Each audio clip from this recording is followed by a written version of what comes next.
Right to repair, the Repair Act. It's we're kind of in a pause mode right now. Don't know if you've heard about this thing. The election is happening right now, and so Congress is in recess, and they've kind of tabled the Repair Act for a little while. We're going to talk about it though with my buddy Eric. He's on the podcast. By the way, his first ever podcast recording. So, ladies and gentlemen, welcome Eric to the podcast world. Hello. Appreciate it. Hello, Braxton. How are you today? I'm good, man. I'm good, Good. man. Thanks for having me. Yeah, of course. Sorting through a lot of stuff on my end. The Asheville area was hit pretty hard by Hurricane Helene, and we're kind of sorting through all that. But at the same time, there's a lot of things happening in the auto repair industry as well. So much. Like I feel like the industry is changing, but there's just constantly information, news of that you just feel like you got to stay on top of because you can't keep up. It's hard to. So I do want to talk about the Repair Act and that kind of stuff. So I guess tell me a little about your knowledge. So I kind of come from a consumer's background. I drive a car. And so I've been learning a lot about the Repair Act and why it's important. And I'm understanding some of those things. But first, kind of tell me what your knowledge is of the Repair Act and why you feel it's important. Sure. Well, again, Braxton, thanks for having me on the podcast here. I'm a member of the Tool and Equipment Committee for the Auto Care Association, which is a volunteer position, and I work in the automotive aftermarket. I work in a company and for a company that means a lot. We are the aftermarket with regards to diagnostic scan tools, and I work for Autel US, and so it's near and dear to me, these topics. I'm going to give you my take today. Obviously, these are just my opinions and my thoughts, right? But we've been really hard at it. They're near and dear to me because I've been in the automotive aftermarket for many years. I've really been in a lot of different roles with construction, industrial, automotive, and what I've found is that the automotive industry and the aftermarket itself it's just a fantastic community, right? And so I have a love for cars. I have a love for fixing things. You know, I, and I just it's the automotive industry is where I belong. It's a great place with great people, and we come together towards common goals, right? And so the aftermarket's all about fixing that car and returning that car to its condition as close to new as we can, right? Making it as safe as it can go down the road, and repairing it in a responsible way that's safe for everybody out there. So, this culture, and this is kind of outside the automotive industry, is very, I guess, high strung is a good way to say it. It's very doom and gloom, or it's amazing. Like there's not really a lot of middle ground. Right. And so, as you learn more about the Repair Act and the industry at large, and just consumerism, being able to choose where you take your vehicle, like if this doesn't get passed, and I feel like it will from the people I've talked to, I think this is going to get passed, but it just seems to take forever to get there. Right. But if it doesn't get passed, like how bad really could this be for the industry, for consumers? And, is it really doom and gloom? Like, is auto repair as we know it going to change if it doesn't get passed? It's a great question, Braxton. I think you think about it in a few ways, right? The average lifespan of a car on the road is 12 years, right? So the majority of the vehicles that are out there on the road are not under warranty anymore, right? They're not considered to go back to the dealer as an example for service and repair necessarily. There are over 500,000 independent manufacturers, distributors, parts stores, and repair shops make up the Auto Care Association. That's what Auto Care represents. And so when you think about all these independent shop owners that are doing this work and all the cars that are on the road, the independent shop is crucial and really should be working hand in hand. The dealer has a place, the aftermarket repair shop has a place because there's so many vehicles that have to be serviced. And again, we're talking about that life on the road of 12 years plus there's a lot of opportunity for cars to be serviced, repaired, maintained. So when you look at the Repair Act, if it doesn't get passed, as you originally asked, I think removing choice from the equation. So if you're told, hey, if the Repair Act doesn't pass and you're told you must go to the dealership for repair, a few things can happen, right? Number one, a timely repair. So you think about downtime, right? And not only on passenger vehicles, but commercial vehicles, right? It's all about, you know, uptime, right? And getting those vehicles back on the road quickly, efficiently, and safely, most importantly. And so these independent repair shops are crucial in performing that work in a fast way and getting that car back on the road. And then I also think, if there's not equal and fair competition towards repairing vehicles, will we see an increase in price, for those services? Probably, right? And so I think that's going to have an impact as well if the Repair Act is not passed, is that, we lose our choice, then we really kind of lose options. We lose the ability to choose where we want to go to get that repair. So, I mean, it'll be pretty bad. Yeah, I think it's really important that we stand together, whether it's a consumer and going to the Repair Act and supporting it in that way, writing to your congressman or congresswoman, and expressing your interest in having that right to repair. So, I think, the question that a lot of folks are going to ask is, what? How did this happen? How did we get here? Like, suddenly you're telling me that this is really a thing in Congress? And if you've been able to listen to previous episodes of Automotive Repair News Today, we've talked about it. But if this is like your first time hearing about the Repair Act, this isn't really a new thing. Right. Repair, I think for the first time, was it Massachusetts? 12 years ago was kind of the first initial launch into this overall choice of where you go to get your car fixed. But I guess sort of catch people up about like, how in the world did we get here? And I think just to sort of give you a tee and put a ball on it, it all started with technology in the repair shops. Sure. Vehicle data coming from the OBD-II port, right, to access information necessary to complete repairs. From the advent of really the OBD-II port, it allowed, really a standardization so that, you gotta say, okay, Eric, so I don't even OB2 port. What are you talking about here? All right, fair enough. So there's if you open your door and you look down below the driver's side in that bottom left corner, there's probably a port, and that port or a little area for a plug is where you're going to plug in a scan tool, and that port is synonymous and standardized across the industry as the thing where the wires are.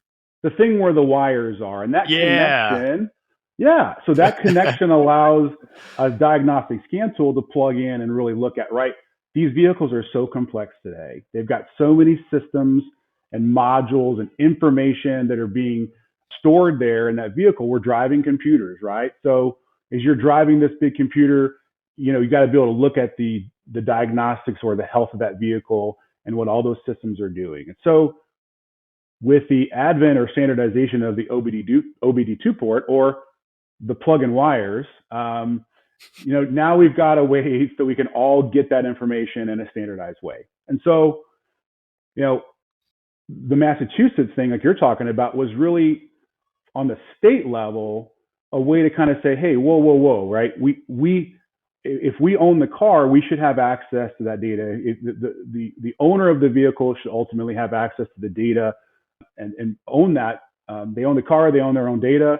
They should be able to go and choose where they want to get their car repaired, right? And so from a state perspective, that was fine. And then, we had a few more that got involved as well. But then, you're not going to accomplish a whole lot going one state at a time. So, let's come together. Let's create a common language and goal and really get bipartisan support across, and we do have that today. We've got 56 folks in Congress that support this bill, the Repair Act, and that's split evenly between Democrats and Republicans. So across party lines, we have the support of Congress. And so, let's standardize let's standardize this and let's create a national plan for implementation. So I have been covering the Repair Act since I've been doing this podcast, which was February of this year. It's been a little while. And I took history in high school, and I think I took a little bit of something like that in college. And so I know kind of how the system works between the House representatives and the Senate and all this stuff. And I kind of know that it takes a while, but it just seems like this is just taking forever. Like, Yeah, so if there is bipartisan support between Democrats and Republicans, why are we dragging our feet here? that's a great question. There's a lot of important things on the docket, and for Americans to vote on, to decide on, and then for Congress to support. And at the end of the day, this particular bill did not get brought up in this last session, and that wasn't on the docket, right? But there were some remarks. There were some remarks left at the end of the session where it said, "Hey, the House Energy and Commerce Committee Chair Kathy McMorris Rogers mentioned the Repair Act in her remarks and said, I do want to mention one bill we will not be considering today, the Repair Act, but recognizing the hard work that's been done. And while we aren't marking it up today, a lot of progress has been made in encouraging members and stakeholders to keep working together to find a path forward." So, and she called that a very important piece of legislation. So while I didn't make the docket, Congress has received over 100,000 letters in support of the Repair Act, and 40% of those letters have come from consumers. So that's a pretty good mark. I mean, we can do better, right? And as consumers, that's why we're here talking about this right now, Braxton, is that we can still, notify our Congress people that we need to, we need to act on this bill. So the election's happening, and then I guess they still have December off for term changing things. I don't know, whatever. But so they don't go back into session until early January, right? That's correct. Yeah, the 119th Congress begins January 3rd of 2025. So, okay, we don't have a crystal ball, but we would imagine the Repair Act will have to be reintroduced to the floor. Yeah, because there'll be new members there, right? Yeah. Yes, there will be. So, depending on how the elections go, right, we've got to regroup. It's halftime right now, right, and we've made it a good way, but we've still got a ways to go. And so, reintroducing that bill around February timeframe, probably, even though Congress begins on January the 3rd, probably in springtime of next year. And again, I'm not the expert in this. I'm just playing one on TV here, but no, I don't know it all, but I can say that, springtime is probably when it will be reintroduced. And so we're looking forward to that. So I'm sure you don't know the answer to how many Congress people are leaving, like their term is ending. And so you probably don't know the answer to that question, but it's been fairly bipartisan. It has. So, is there concern in the community? I know with the Auto Care Association, other repair shops, is there concern that some of the new folks coming into Congress with their new term might not be on the same page? I mean, you're going to have to reintroduce it, but is there concern that you've lost ground with the recess? I'm sure, anytime you have an election and maybe people coming in and leaving at the same time, there's concern. I think what we've shown with our support for the bill is that with that bipartisan support and truly bipartisan support, we're showing a unified front. And I think with Committee Chair Kathy McMorris Rogers leaving and making that remark and really instilling in the group that's remaining, hey, this is important. It's got bipartisan support, so it's not weighted one way or the other. This is not a Democrat versus a Republican initiative. This is a everybody initiative, right? So, we're really hopeful that we'll continue to gain additional support as we go along and pick up some additional members of Congress to support. And then, we'll go from there. Maybe if it was a Democrat versus Republican initiative, it would have got a little bit more press because people would have been talking about it in their campaigns, maybe. Yeah, it's Maybe it's a bad thing for it to be bipartisan in some cases. I don't know. The great part about it, that was unanimously approved by the House Energy and Commerce Subcommittee on Innovation, Data, and Commerce. I mean, it was unanimously approved. It's the right thing to do. We all know that. To your point, Braxton, I don't know how all these things work, but it seems common sense to me. But hopefully, we'll get it through the finish line, as soon as we can. So, I've talked with several people about this on the podcast. So it's, and from my understanding, it's not really a dealer manufacturer versus the aftermarket thing. While in some people's minds it could be, and maybe some people in the aftermarket or the manufacturers feel that way. But I have noticed, and you can speak to this, that there are more dealers working on more than just recalls, more than just under warranty repairs, that they're actually bringing in just routine maintenance now. And so I kind of feel like that's the dealerships and the manufacturers kind of saying, we're preparing for this repair act to get passed and us not to have as much control as we'd like. Is that kind of what you think is happening there? Because that's kind of my perspective. But And that's a great comment. I've really never thought of it that way. I mean, when you have a banner on your dealership, I think there has been a trend to work on all makes and models, right? And then right, if weird. Like that's never happened before. Where well, did that come from? think about it, Braxton. When we had car shortages, right, new vehicle shortages, what were these dealerships relying on? Yeah, right. Used vehicles. And so when we couldn't get a new car, there was a premium for used vehicles, and then there was additional premium on servicing those used cars. And so I think, maybe Braxton, that has a little bit to play in that scenario. It was the COVID, new vehicle shortage, and then the overwhelming trend. When these dealerships are adding, collision services, they're adding body shops, they're adding used vehicles to their fleet, and so the ability to service those customers, I think, are important to them too. The fact of the matter is, the dealership plays a big role in this process, right? They're part of it, but the independent repair shop is too. And it's just the sheer volume of vehicles that need to be maintained is why we have to come together as a group and a community, really in the automotive space, to say, hey, dealerships can't take care of it all.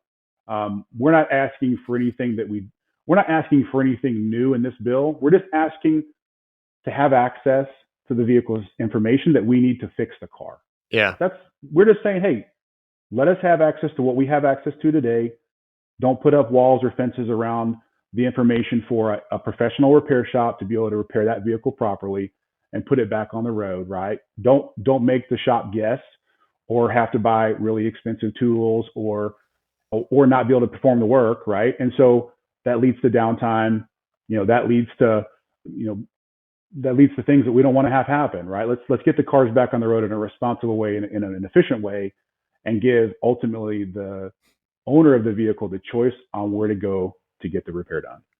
Yeah, I think kind of what you said is important I think as an industry within the industry, and you can include, dealerships, automakers, parts makers, the aftermarket, right, all that, include the entire automotive industry, and just say, hey, we're on the same team here. Yeah. If independent repair shops closed, dealerships couldn't handle the repair. It couldn't. No. And so I think it's good to everybody kind of, and they don't, it's just, there's not defined roles. There's not defined roles as they should be. There's kind of just ideas of who does what here. But I think it's important to understand, hey, independent repair shops handle a lot of the bulk of the repairs, and dealerships, right, obviously can do. I mean, not saying that they can't, but telling independent shops that they can't, you know, that's not cool. But yeah, I think just being on the same page, knowing that there's room for everybody here, and that we can work together and get this done with the Repair Act being passed, I think is would be a great step in the right direction. Yeah, we've got a lot of new, they're pumping out new vehicles as fast as they can. There's more vehicles being added to the fleet every day. Cars are on the road longer and longer, right? So the car count out there is a number that has to be addressed, and it has to be addressed really with all parties involved. And so again, the spirit of the Repair Act is really around, hey, we're all one automotive community. Yeah. We can all do this together. Just let us have access to what we need to in a safe and responsible way, and the information that's necessary and critical for repairing the car. That's what we want. Yeah. Well, good stuff. Anything else you'd like to add, like that we haven't touched on? I think we've covered, just about everything. It's about, competition. It's about affordability. It's about accessibility, and it's finally about supply chain, right? And getting that vehicle back on the road. So would urge everybody, if they haven't already, to reach out to their congressperson and ask for that, write a letter. We've got those form letters are ready to go. It's very simple. It's very easy to do, and just, continue to press on the matter and ask for their support in passing this bill. Well, cool. Eric, your first podcast. Yes. What do you think? Well, it's been pretty fun. I mean, we've kind of chatted and had a good time, and I've really enjoyed it. Thank you so much. You gonna do it again? Yes, absolutely. This is not a one and only. This is not like this is your first and your last. It's just your first. We'll see if I have masked back. I don't know, or someone else will have me. Hey, I don't know if I'm going to podcast host. I may have more of a podcast participant. And you're a guest. Right? Yeah, I think now that you've been on once, the floodgates are opened. Okay, people are gonna. You're a celebrity now. People are gonna be knocking down your door. Goodness, I don't know about that, but thanks for the kind words, Braxton, and our wishes go out to everybody in North Carolina. So hopefully, we were talking earlier, those cleanup efforts and everything go well, and we're all here for you guys. So, well, it's been really great. I've covered it a little bit, but the Automotive Aftermarket Charitable Foundation, World Pack, the ASTA, and that's just a couple that I've heard of. There are a lot of organizations that are giving back to the community, but those are specifically trying to help, repair shops, because when you have this kind of damage, there's going to need to be some repairs done here on cars, and a lot of the shops need repairing.